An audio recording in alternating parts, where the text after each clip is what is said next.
Hello friends, Gaurav here. और जरा guess करो ये प्लैनेट कौन सा है? यूरेनस।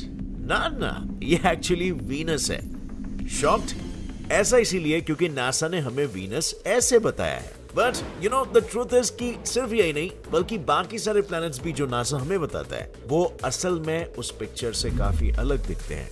और फिर सवाल ये आता है कि प्लैनेट्स वाकई में दिखते कैसे हैं और नासा क्यों हमें ऐसी गलत तस्वीरें दिखा रहा है। और यहाँ पर तो हम सिर्फ प्लैनेट्स की बात भी नहीं कर रहे हैं, क्योंकि दूसरे स्पेस फिनोमेनन्स का क्या, जैसे कि सुपर क्लस्टर जिसे हम बचपन से ऐसे देखते आए। डिड यू नो कि वो एक्चुअली में एग्जिस्ट ही नहीं करता है? And not just super clusters, ऐसे भी और स्ट्रक्चर्स है जिनकी थियरी हमें बताई गई लेकिन रियल लाइफ में उसका नामो निशान नहीं है। और आपको शायद पता होगा कि स्पेस का अपना खुद का एक स्मेल भी होता है। बट जो चीज आपको नहीं पता है वो ये है कि हर एक प्लैनेट की भी अपनी खुद की एक स्मेल होती है। एंड उसे जानने के लिए बेसिकली हमें स्पेस को एक्सप्लोर करना होगा और वही तो हम आज करने वाले हैं आज के इस वंडरफुल वीडियो में। So let us get started with today's adventure titled this is not what space looks like. Space. जब भी हम स्पेस की पिक्चर्स देखते हैं तब पहली चीज हमारे दिमाग में आती है, wow look at those beautiful pictures. लेकिन द ट्रूथ इज कि अगर हम यही पिक्चर स्पेस में लेके गए और उन्हें साइड बाय साइड देखें तो नजारा कुछ बहुत ही अलग होगा। और मैं नजारा इसीलिए कह रहा हूं क्योंकि स्पेस के सारे ऑब्जेक्ट्स को आप जिस कलर में इमेजिन कर रहे हो वो कलर तो स्पेस में एक्चुअली में मौजूद ही नहीं है। Shocked right? तो आखिर कौन से कलर्स है जो स्पेस में है और जिनके वो ऑब्जेक्ट्स हैं? चलिए देखते हैं। सो नासा के फोटोज के अनुसार मर्क्यूरी कुछ इस तरह का दिखता है, पर रियलिटी में उसका कोई एटमॉस्फेयर नहीं होने के कारण रॉकी सरफेस ही उसका असली कलर है, यानी कि ग्रे कलर। इनफैक्ट हमें दिखाए जाने वाले कई सारे प्लैनेट्स के फोटोज भी फेक ही है। प्लैनेट्स का कलर डिपेंड करता है उनके सराउंडिंग एटमॉस्फेयर में। एटमॉस्फेयर में जिस एलिमेंट या गैसेस की क्वांटिटी ज्यादा रहेगी प्लैनेट भी वही कलर का दिखाई देगा। वीनस की बात ले लो। वीनस जिसका सरफेस हम स्पेस से नहीं देख सकते, पर फिर भी नासा ने इसकी एक इमेज बताई जिसे लोग समझने लगे कि ओह वीनस तो ऐसा ही दिखता है। पर जब और रिसर्चर्स होते गए तब पता चला कि वीनस का कलर इज नथिंग बट उसके सराउंडिंग में प्रेजेंट यूरिक एसिड क्लाउड्स इस तरह का दिखता है। पर क्यों साइंटिस्ट हमें ऐसी इमेजेस दिखाते हैं जो रियलिटी में वैसी है ही नहीं? आखिर क्या है इसके पीछे का कारण? इसके पीछे साइंस है।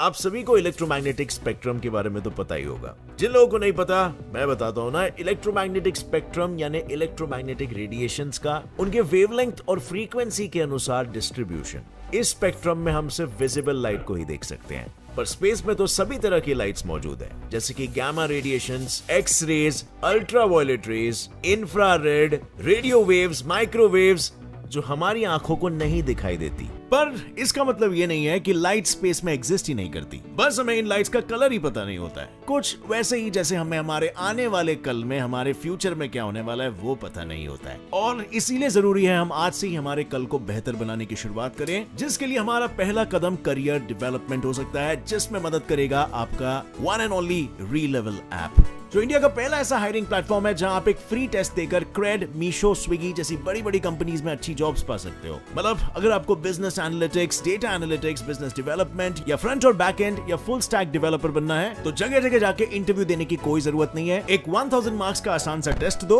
और अगर आप 700 के ऊपर स्कोर करते हो तो सारी बड़ी कंपनीज खुद आपको हायर करने आएगी। और ऐसा भी कोई रूल नहीं है कि आपको एक ही अटेम्प्ट में टेस्ट क्लियर करना है, क्योंकि आप इसके लिए रीअप्लाई भी कर सकते हो unlimited times till you succeed. और इसमें रीलेवल खुद आपको mock test, reference material, sample paper सब प्रोवाइड करेगा। तो अप्लाई करो, टेस्ट दो और 25 लाख तक की पैकेज हासिल करो। ऐसी अपॉर्चुनिटीज बहुत कम आती है, तो don't wait, click on the link in the description और अपने करियर डेवलपमेंट में लग जाओ। और यही कारण है जिसके लिए साइंटिस्ट हमें ऐसे इमेजेस बना के देते हैं जिसके कलर्स को हम डिटेक्ट कर पाए और याद भी रख पाए। ये कलर्स आखिर बनते कैसे हैं? स्पेस के फोटोज के लिए हबल स्पेस टेलीस्कोप स्पेस में लॉन्च किया गया था, पर यह टेलीस्कोप सिर्फ ब्लैक एंड व्हाइट में ही इमेजेस साइंटिस्ट को भेजता है और फिर साइंटिस्ट इमेजेस को डिफरेंट फिल्टर्स यूज करके एक कलरफुल इमेज बनाते हैं, क्योंकि ह्यूमन आइज के फोटो रिसेप्टर सेल्स सिर्फ रेड, ग्रीन और ब्लू वेवलेंथ ही समझ सकते हैं और इसीलिए साइंटिस्ट इन 3 फिल्टर्स को यूज करके 3 अलग अलग इमेजेस रेडी करते हैं, जिसके बाद उसके कॉम्बिनेशन को मिलाकर एक फाइनल इमेज को हमारे सामने प्रेजेंट किया जाता है। बट सिर्फ प्लैनेट्स ही नहीं, आप इसे ही देख लो, ये है अपना मिल्की वे।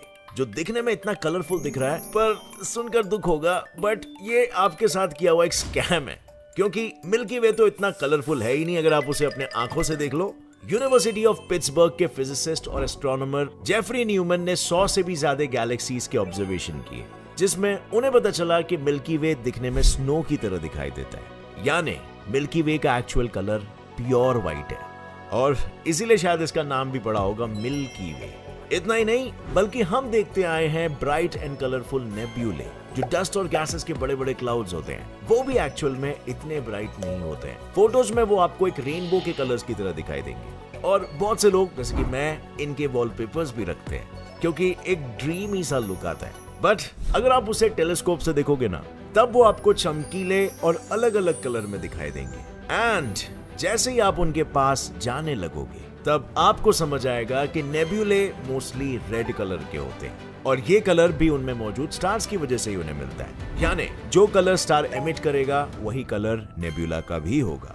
इसके अलावा वो जितने क्रीमी और कंडेंस्ड हमें दिखते हैं उतने होते नहीं है। सो चलो, ये तो हो गई ऐसे इमेजेस की बात जिसके एटलीस्ट कलर्स तो हमें दिखाई देते हैं, लेकिन साइंटिस्टों ने ऐसी कई चीजें बताई है जिसकी थियरी तो हमें पता है, बट वो चीजें एग्जिस्ट करती है या नहीं इसकी कोई खबर नहीं है, जिसका बेस्ट एग्जांपल है व्हाइट होल्स। 1970s में व्हाइट होल काफी चर्चे में आया था। लोगों ने ऐसा मान ही लिया था कि अगर ब्लैक होल्स होते हैं तो उसका मतलब व्हाइट होल्स भी होते हैं, पर इस थियरी को प्रूव करने के लिए उनके पास कोई इमेज ही नहीं था, और इसीलिए लोगों ने मान लिया कि व्हाइट होल अनस्टेबल है और शायद ऐसे नॉर्मली एग्जिस्ट भी नहीं करते होंगे। और इसके बाद उसकी चर्चा कम होने लगी, एंड सो फार कोई भी एस्ट्रोनॉमिकल सोर्स को व्हाइट होल कैप्चर करने में सफलता नहीं मिल पाई है। बट उसके बाद साल 2006 में हुआ gamma ray burst.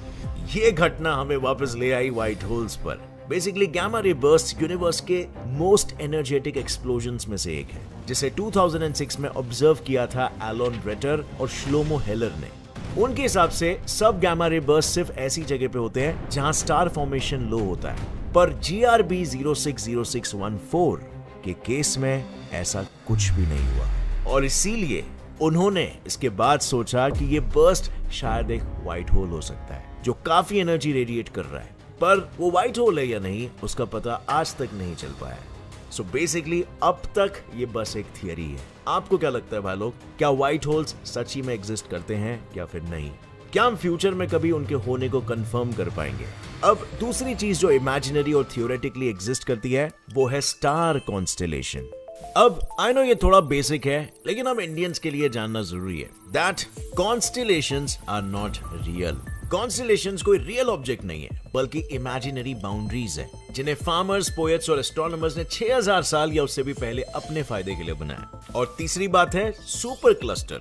Super cluster यानी कि ग्रुप ऑफ क्लस्टर्स, लैनिकी या सुपर क्लस्टर, जिसे हम अपना होम क्लस्टर मानते हैं, जो एक ब्यूटीफुल कलेक्शन ऑफ गैलेक्सीज है, और जिसमें हम जानते हैं कि वो करीबन 1 लाख से भी ज्यादा गैलेक्सीज के साथ जुड़ा हुआ है। पर यहाँ पर एक छोटा सा प्रॉब्लम है, जिसे हम सुपर क्लस्टर अब तक मानते आए हैं, दरअसल वो रियल ही नहीं है।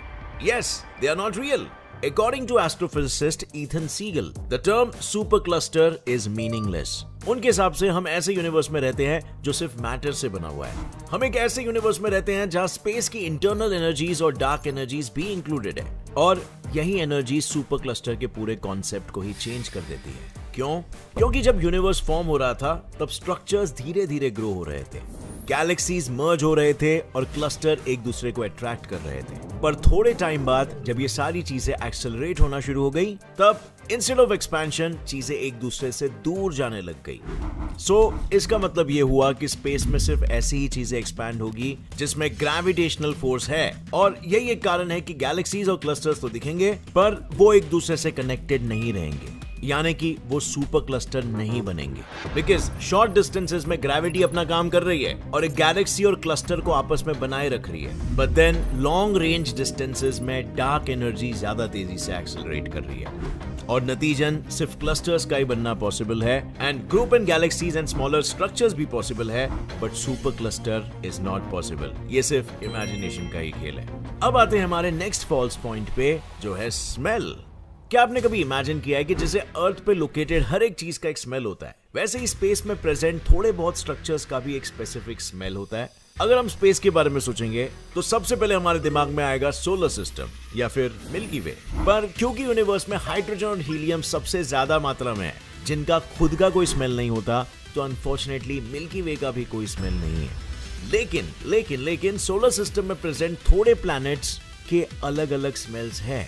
जैसे फॉर एग्जांपल वीनस का स्मेल सड़े हुए अंडों जैसा है, और इसके पीछे का मेन रीजन है इसके एटमॉस्फेयर में मौजूद क्लाउड्स जो सल्फ्यूरिक एसिड से बने हुए होते हैं। और अगर आपको नहीं पता तो इंसानी फार्ट में हार्डली कुछ परसेंटेज सल्फर होता है जो कि सिंगल डिजिट्स में है और जो रिस्पॉन्सिबल है फार्ट के गंदे स्मेल के लिए।